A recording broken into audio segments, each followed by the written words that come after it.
இந்த டாக்ஸிக் படத்துல செகண்ட் ஹாஃப்ல ஒரு இடத்துல வந்து ஓவர்னு ஹீரோ சொல்லுவாரு. மொத்த கிரௌடுமே என்னாச்சுன்னா எப்படா இந்த படத்தை ஓவர் பண்ணுவீங்க அப்படின்னு தான் கேட்டாங்க. அந்த மாதிரி தான் இருந்தது இந்த படம். அப்படி ஒரு நெகட்டிவ் இம்பாக்டா இந்த படத்துக்குமே இருக்கு.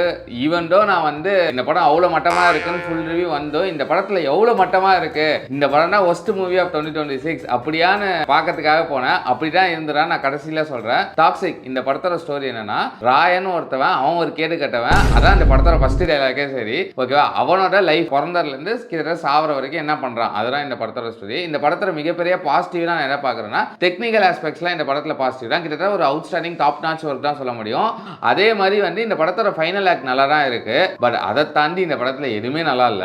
இந்த 2 மணி நேரம் 50 நிமிஷம் அந்த ஃபைனல் ஆக்டுக்கு முன்னாடி வர்றது எல்லாமே நம்ம பேஷன்ஸை பயங்கரமா டெஸ்ட் பண்ணறால இவங்க என்னதான் அந்த ஃபைனல் ஆக்ட் நல்லா பண்ணாலுமே நம்மளுக்கு வந்து அதை வந்து கிராஸ் பண்ண முடியல. ஏன்னா அவ்வளோ டயர்ட் ஆயிட்டோம். ஏன்னா இந்த படத்தோட ஸ்க்ரீன் பிளே நரேஷன் ஒரு பேட்டர்ன் இருக்கு, ஓகேவா? அது எதுவுமே நம்மளுக்கு ஒர்க் அவுட் ஆகாது. தாண்டி வந்து இந்த படத்தோட லென்த், எதுக்கு இந்த படத்தை 3.25 மணி நேரம் எடுத்து வச்சிருக்காங்கன்னு தெரியல. லிட்டரலி அது ஒரு மேஜர் ஃபேக்டர் நம்மளை டயர்டாக்கி இந்த படம் ரொம்ப மட்டமான படம்பா அப்படின்னு சொல்ல வச்சுற ஒரு ஃபீல் கொடுத்தருக்கு அது ஒரு மேஜர் ரீசனாக பார்க்குறேன். என்ன கேட்டிங்கன்னா, இந்த வருஷத்தோட ஒன் ஆஃப் தி ஒஸ்ட் மூவியான்னு கேட்டிங்கன்னா நல்லா இல்லை தான் இந்த படம். ஆனால் அதுக்கு மேலே ஒரு 2 படம் இருக்குது. அந்த படம் பேர் சொல்ல வரும்ல. பட் ஸ்டில் இந்த படம் பார்க்கணும் ஒரு தனி தைரியம் வேணும் தான் எல்லாருக்கும். நீங்கள் ஆல்ரெடி பார்த்தா உங்கள் விஷயம் மறக்காமல் கமெண்ட் செக்ஷனில் பதிவு பண்ணுங்கள்.